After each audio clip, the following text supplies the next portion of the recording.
In this exercise, we will learn the rectangle tool. Basically, the rectangle tool is used to draw rectangles. Let's see how this tool will work.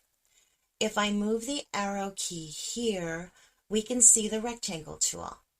And if I right-click on it, we can see U is the shortcut key. Okay, now select this tool and draw a shape.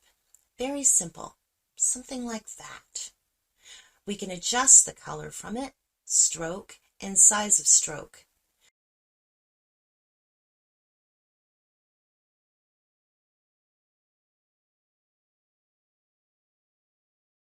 We can adjust width and height.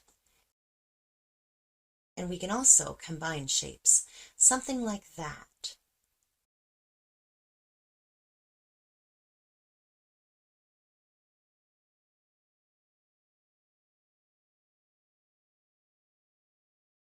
Then we can subtract, intersect shapes, merge. We can also align shapes. Just select all. Press Ctrl and A, and we can align. Something like that. We can bring the shape in front or to the back side. Okay, next we have path option, and we can change the thickness of the path and change its colors.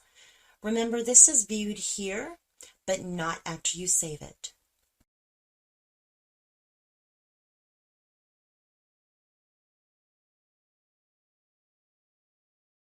Okay, in the next exercise, we will learn the rounded rectangle tool.